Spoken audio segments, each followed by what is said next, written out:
Tumpas aksi premanisme berkedok ormas. Mungkin tadi Pak Abdullah tidak berkedok ormas, tapi kemudian berlindung di balik nama ormas, begitu ya Pak Abdullah. Tapi kemudian yang menjadi tantangan dan PR ke depan, bagaimana tadi membenahi implementasi dari undang-undang yang sebetulnya pasal-pasalnya sudah baik mengatur mengenai keberadaan ormas itu sendiri? Ada beberapa poin, Mbak. Yang pertama, pendirian dan pembentukan ormas itu adalah hak asasi manusia.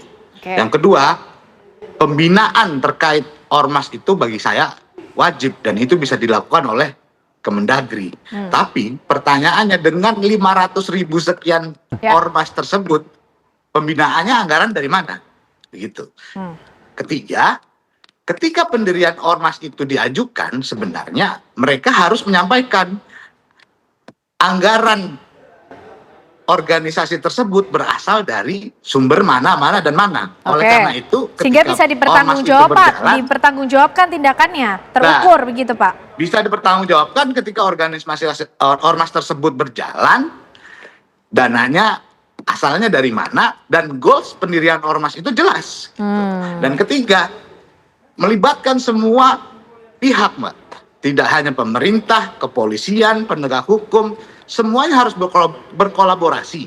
Satu, tokoh adat, pemuka agama, dan lain-lain harus turun berkomitmen memberantas premanisme yang berlindung di balik nama ormas. Oke, itu yang perlu dilakukan. Lalu pengawasannya seperti apa? Siapa yang harus melakukan pengawasan ini, Pak, pada implementasi undang-undang itu?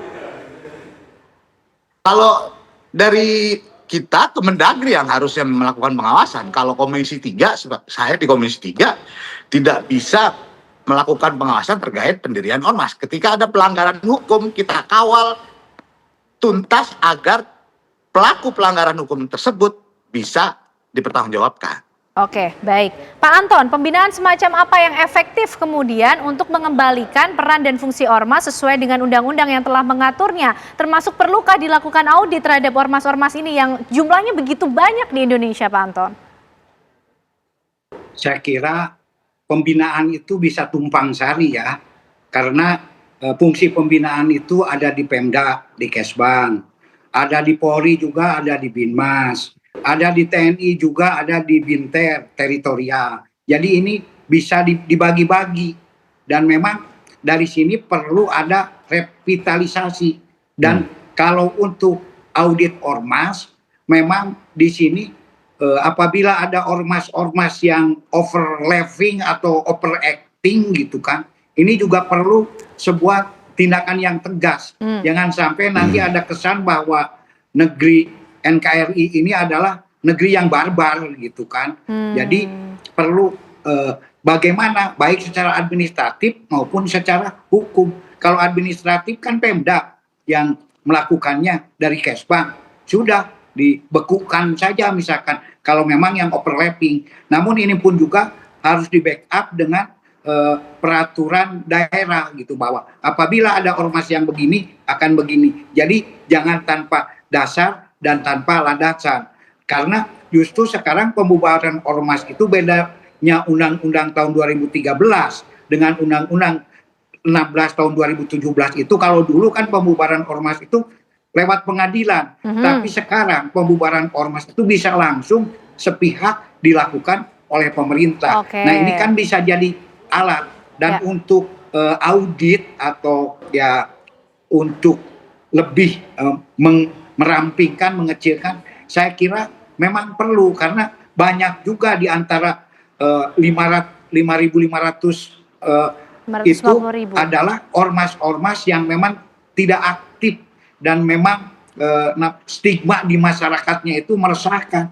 Nah sekarang tinggal bekerja sama dengan Intel Kepolisian, BIN dan lain-lain, adakan pendataan ormas-ormas mana yang kira-kira selama ini meresahkan masyarakat, bahkan akan membuat iklim investasi ekonomi ini menjadi menurun.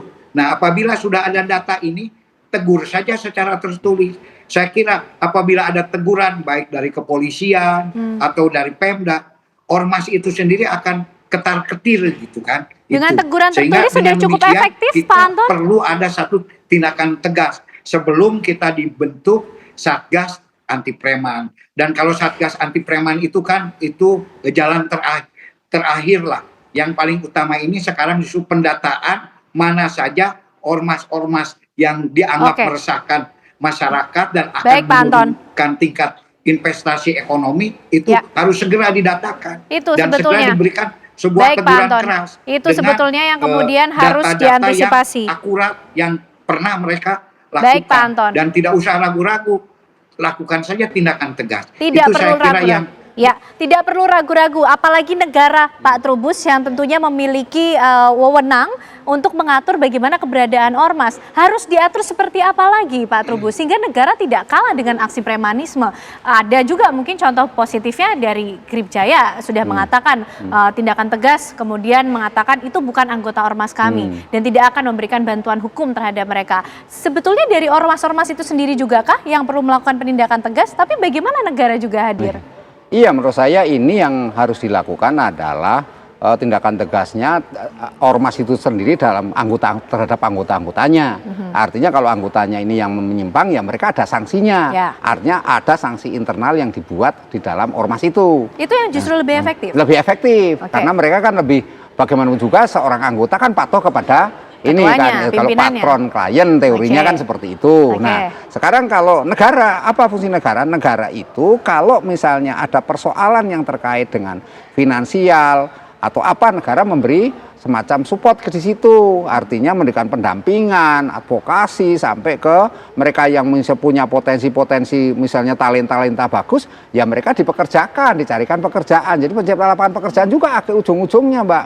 Sehingga mereka ini istilahnya tidak tergantung kepada hidup di ormas itu. Betul. Nah, ini yang harus dipertimbangkan. Tetapi sekali lagi bahwa karena jumlah ormas itu banyak, kita kan nggak mudah kalau misalnya ini kan data secara keseluruhan. Nah, sekarang bagaimana ormas per daerah itu berapa? Dan biasanya misalnya kayak Kerawang, daerah industri, Mbak, ormas itu tumbuhnya cepat sekali gitu. Dan karena ini begitu mudahnya orang mendirikan ormas. Itu yang menyebabkan harusnya ini diperketat semuanya. Itu juga harus dievaluasi artinya, persyaratan pendirian ormas. Persyaratan pendirian ormas, sekaligus bagaimana kemudian kelayakannya. Layak nggak dia? Kalau nggak layak jangan diizinin gitu. Artinya izin itu kan di Kementerian Hukum HAM kalau dulu kan di Kementerian Hukum. Nah, jadi kalau memang nggak layak sudah jangan diizinkan misalnya seperti itu. Jadi ada satu tahap-tahap di mana ada verifikasi terus-menerus terhadap. Karena itu juga upaya filter, Pak Trubus. Iya, upaya filter. Karena kalau kita hanya sekedar berkali-kali penegakan, kemudian sifatnya kuratif penindakan, itu tidak akan menyelesaikan persoalan. Karena kan tumbuh terus. Kan ini kan ngomongin premanisme di dalam ormas ini kan seperti memutar kaset pusat yang berulang-ulang seperti temanya kan gitu di masyarakat nggak selesai, dan negara seperti ada pembiaran juga kan munculnya kan seperti itu. Artinya negara membiarkan karena memang negara nggak punya istilahnya kemampuan untuk menciptakan lapangan pekerjaan, untuk memberikan mereka satu pendidikan yang lebih baik. Padahal ketika negara hadir, ini juga ketika negara hadir, ormas diatur dengan baik sesuai fungsinya, ini iklim investasinya juga akan menjadi lebih positif. Harusnya kan negara ke sana. Cuman negara selama ini berpikiran bahwa ormas ya itu urusan ormas. Artinya negara hanya sifatnya memberikan izin saja gitu, dan tidak sampai kepada pengawasan sampai terlalu jauh, internalnya memberikan verifikasi sampai ke audit itu juga belum pernah dilakukan. Kalaupun dilakukan hanya ormas tertentu saja yang dianggap punya fungsi. Nah, kemudian memang sulitnya adalah ormas-ormas itu sendiri ada yang kaitannya dengan kepentingan-kepentingan politik. Nah, ini kan juga harus kekuasaan. Nah, ini kan juga harus menjadi bagaimana pengaturannya agar ada kebijakan regulasi untuk mereka sehingga penyelesaiannya tidak semata-mata konteks penegakan aturan, tapi juga ada political will gitu. Politik intinya itu, Mbak. Baik, Pak Abdullah mungkin merespon apa kemudian saran lah ya, bentuknya saran dari Pak Trubus melihat fenomena yang terjadi di tengah masyarakat berkaitan dengan keberadaan ormas ini seperti apa? Adanya penegakan yang harus dilakukan, kemudian mungkinkah peraturan pendirian ormas ini juga perlu diperbarui sehingga tidak dengan mudah begitu ormas dibentuk? Yang seperti saya katakan tadi, Mbak, tujuan pendirian ormas itu harus jelas. Dan dari awal juga dipertanyakan juga anggaran untuk jalannya organisasi tersebut dari mana sumbernya. Oleh karena itu, ketika memang organisasi tersebut bisa berjalan dengan anggaran yang jelas, saya rasa ormas tersebut akan menjadi hal positif. Tapi yang terjadi adalah mereka memanfaatkan lembaga tersebut untuk motif ekonomi. Oleh karena itu, hal-hal tersebut yang pasti mengganggu iklim investasi. Dan saya kemarin mengkritisi total Satgas anti premanisme yang dibentuk oleh Gubernur Jawa Barat. Bukan mengkritisi, mempertanyakan efektivitasnya. Kenapa? Saya mempertanyakan aja sudah dibully, Pak. Kenapa tidak efektif? Kenapa hal pembakaran mobil polisi di Depok itu bisa terjadi? Padahal sudah terbentuk Satgas anti premanisme. Sebenarnya ketika Satgas anti premanisme itu efektif, hal-hal seperti ini tidak mungkin terjadi.